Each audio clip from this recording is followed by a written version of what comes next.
Swayam Prabha. Digital India. Educated India.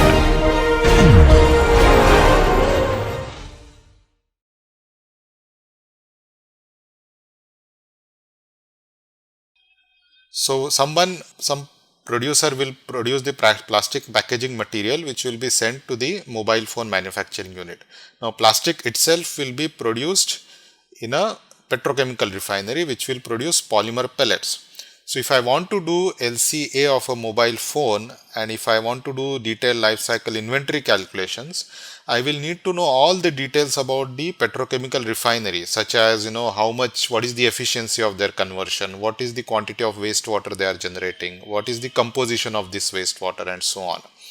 And this obviously is not feasible because first of all the data could be confidential, and getting and collecting those data could itself be an extremely time consuming step. So this actually is a major challenge in life cycle assessment calculations.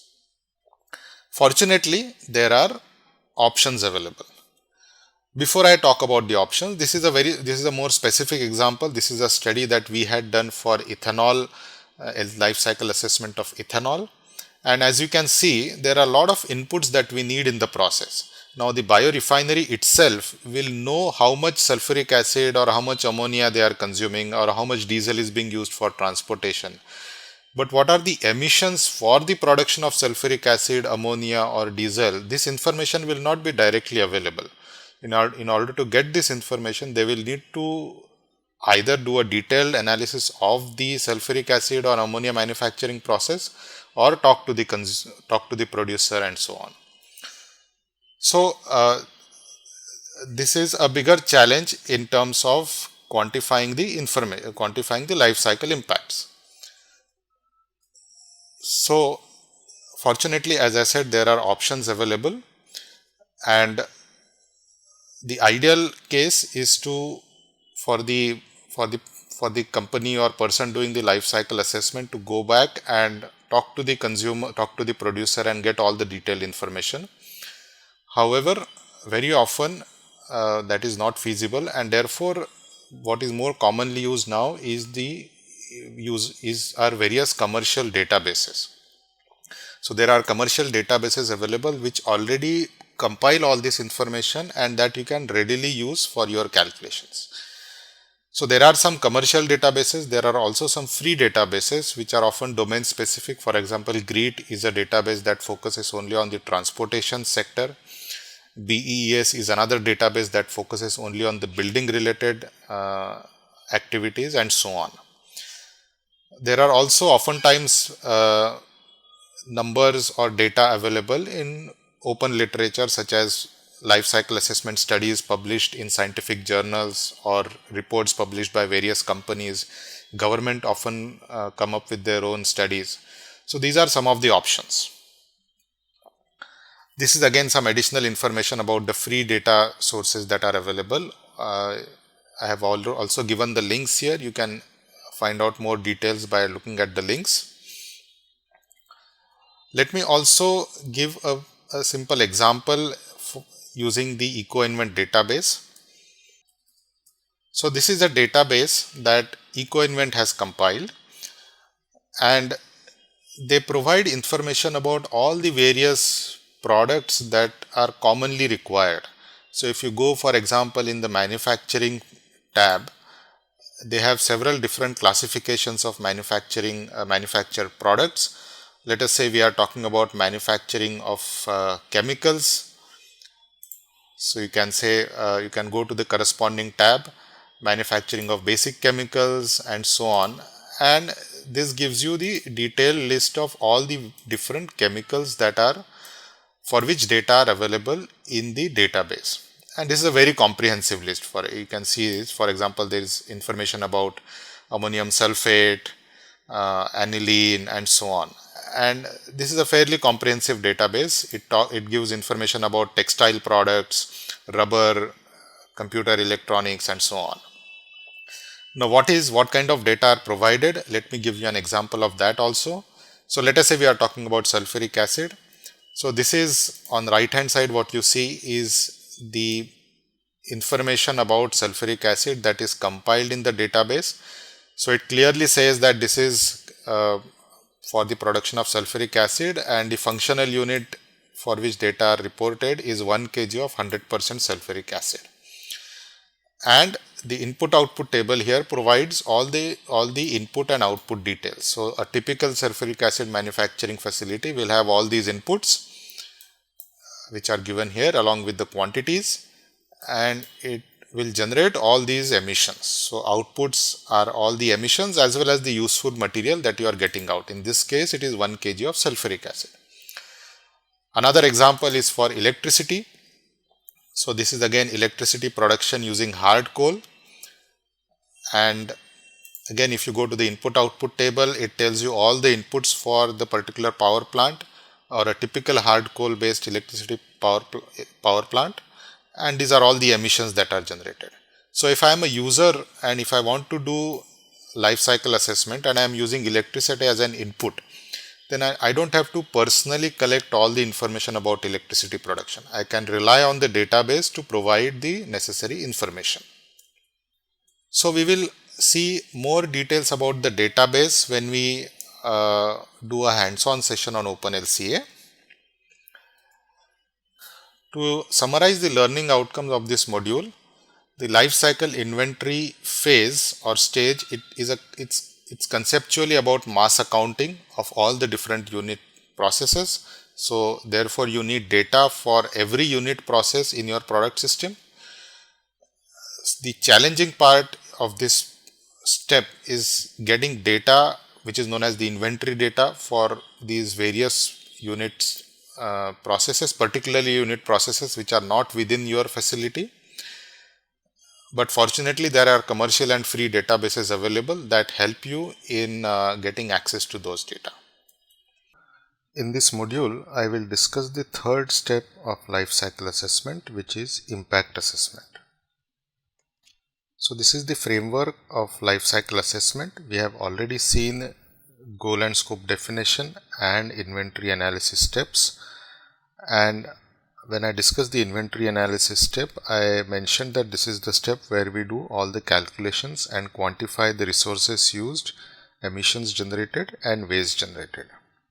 So when you perform the inventory analysis step, you typically come up with a list of all the inventory or all the emissions and resources used for your product system. I have shown two examples here. The one on the left is for LCA study of municipal solid waste management, and these are all the pollutants. In fact, not all the pollutants. This is a list of selected pollutants that are coming out for the management of 1 ton of municipal solid waste. In this case, if the municipal solid waste is burned, you can see that there are several pollutants that are being emitted. Some of those are in trace quantities, but others are in significant numbers. On the right hand side, I have shown you the outcome of inventory calculations for electricity production. So this is electricity production using hard coal, and you can again see that the list is quite long. I have given you only a very small component of the list, and again many of these emissions are in trace quantities. The point I am trying to make is that when you perform life cycle inventory calculations, you typically come up with hundreds or thousands of emissions, and it is very difficult to interpret those numbers. Eventually, the goal of life cycle assessment is to understand what is going to be the impact on the environment or human health. So from that point of view, this exhaustive list does not give you any information, and that's where the role of impact assessment comes in. The focus of impact assessment is to translate the inventory numbers into selected impact categories so that it becomes easier to interpret the LCA results. So what are the common impact categories that we are interested in? The impact categories again are classified into two types. First are what are known as midpoint indicators, and I have shown you some midpoint indicators which are commonly used. These are also called as impact categories in the impact assessment methodology. So these includes in impact categories or indicators like fossil depletion, water depletion, photochemical oxidant formation, as well as climate change, metal depletion, human toxicity, and so on. So these are actually the indicators that we have previously seen as part of this course. So the goal of the impact assessment step is to convert the list of emissions that you typically get, as I have shown here, into these impact categories. So this is done by identifying which chemical or which emission has impact on which indicator, and then performing the calculation. So this calculation is performed by using what is known as a characterization factor. So the objective of a characterization factor is to calculate a particular effect due to an emission.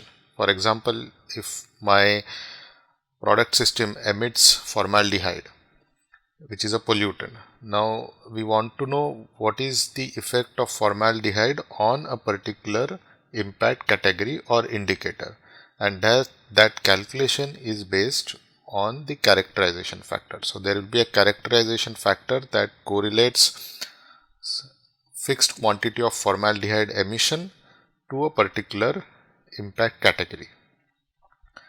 So I will conceptually explain what the characterization factor captures. So you have emission of a particular pollutant. It could be solid, it could be in soil, it could be in air, it could be in water. But once the pollutant is emitted, the first thing that matters is the fate of the pollutant. So by fate, we are talking about what actually happens to the pollutant. So there are two things here. One is what is the lifetime of a pollutant and how it disperses in the ecosystem. If there are pollutants which are really short-lived, then the impact is going to be minimal. But there could be pollutants which are long-lived, which stay in the ecosystem for much longer duration, and in that case the impact is going to be high. Similarly, the mode or the method by which they are dispersed also matters, because that will govern how they are dispersed and how long they can travel and so on. So we need to understand the fate of the pollutant. So fate will tell you that in a particular time span, how is this pollutant or emission is being dispersed. The second thing is to understand the exposure. So what is the exposure because of this particular fate? And this comes in because if the emission is occurring and if the dispersion of the pollutant is happening in a region where there is very little population, then the effect on the human health is going to be minimal. Similarly, if the emission happens at a location where there is not much biological species or the animals are around, in that case again the impact on animal health is going to be minimal. So that is captured by the second aspect of the characterization factor, which focuses on the exposure. And the third is the effect. And this is important because exposure doesn't guarantee or doesn't necessarily lead to some effect. If we think about the effect of a pollutant to humans, if let's say 100 people are exposed to the same level of the same pollutant, all 100 may not first of all be affected. Second, the effect or the extent of the impact could also be different. So all the individuals who are actually affected by this exposure may actually show different levels of symptoms and effect. So this connection between exposure to effect also matters. So as I said, our goal finally is to connect emission to effect, but it is dependent on these two intermediate factors, that is the fate of the pollutant or emission and the exposure levels. So the characterization factor basically accounts for all these multiple steps. This is a generic equation for the characterization factor. So if you have S indicates the chemical or the pollutant, I is the location of the emission, J is the location of the exposure, and T is the time period of the consideration. Then the characterization factor captures the connection between emission and effect, but it captures it through these three factors. So as I said on the previous slide, you need to connect emission to the fate, fate to the exposure, and exposure to the effect. So this is what the characterization factor does. And for every pollutant and every impact category, there will be a characterization factor. If a particular pollutant doesn't have any effect on the impact category or indicator, then that characterization factor will be 0. So this is a very generic explanation of a characterization factor. Of course, the calculation of characterization factor is a field in itself, and there is a lot of research going on in that area. Now, earlier I told you that the list of indicators were part of what are known as the midpoint indicators or midpoint impacts. And there are several midpoint indicators. Different impact assessment methods have different indicators, but there are 15 to 20 midpoint indicators or impact categories. It was felt that even 15 to 18 are too many, and again, if you want to interpret LCA results, maybe you need to narrow down these impact categories further. And that's how the endpoint indicators were developed, or endpoint impact categories were developed. So the endpoint impact categories are focused on the three areas of protection, which are resource availability, human health, and ecosystem health. So on the figure on the right shows the midpoint impact categories on the left and the endpoint impact categories on the right. And what is done is mapping these various midpoint impact categories to corresponding endpoint impact categories or indicators. So what we are saying here is that a particular midpoint impact category, such as global warming for example, will have an effect on the will have an effect on the human health, because it will affect the disease frequency and so on. It will also have an effect on the ecosystem, because it will do damage to freshwater species through increased acidification and so on. So the global warming midpoint indicator will affect the human health endpoint indicator as well as the ecosystem endpoint indicator, and similarly for the other midpoint impact categories. So again, this mapping will have to be done, and this will again be through some kind of an aggregation. So this is actually very similar to the indicators versus index discussion we have previously had. There I had mentioned that index allows you to aggregate aggregate indicators into selected numbers, and we are doing something similar here. We have several midpoint indicator categories. We are aggregating them into 3 endpoint indicators. Now, just like index versus indicator, the aggregation is often subjective or is not very certain. So as you move from left to right on this figure, as you move from midpoint to endpoint indicators, the confidence level decreases, because these connections are not well understood. For many of the midpoint impact categories like global warming, the models or the effects are very well understood, and therefore the calculation often is very accurate. But that is not the case for the endpoint indicators, and therefore if you look at engineering literature, most of the time the LCA studies will limit themselves to midpoint indicator assessment. This slide provides some additional information about the endpoint indicators. For human health, the calculation is typically done in terms of disability adjusted life years, or DALY. So this quantifies the number of years lost because of death, or number of years lived in a disabled state because of a pollutant. So if a human or an individual is getting exposed to a pollutant, the person may either die or he or she may become disabled. So this DALY captures both these effects. As far as the ecosystem or ecological impacts are concerned, they are typically quantified in terms of number of species disappeared, either animal species or plant species, and this is often done based on some ecosystem model. The resource depletion endpoint indicator is estimated by the ratio of non-renewable resource used versus the total stock available.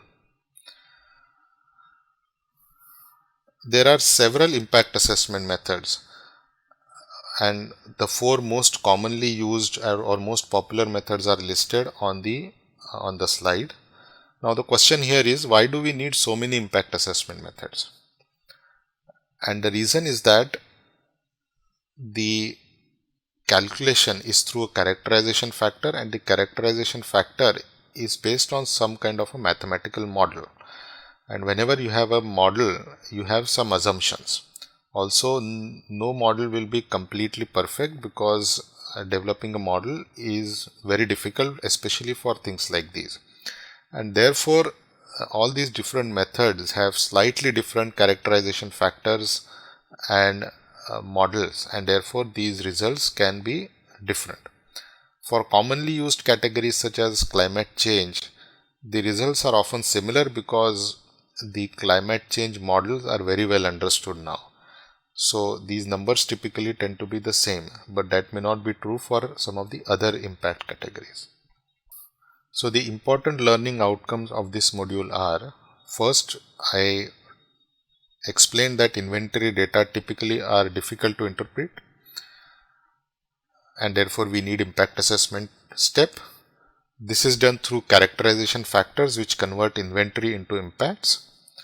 There are two types of indicators, midpoint and endpoint indicators, in the impact assessment methods, and these methods are based on models which are available for calculations. These models themselves are developed independently, and it's a very active area of research, and these models are available in the LCA software. So as a user, you don't have to actually do the calculations rigorously, but you have to select the model that you want to use, and the software will do the calculations based on the model. I have also listed some additional sources for information on LCA. There is a freely available textbook at the website that is given here, which can be downloaded and used for further learning.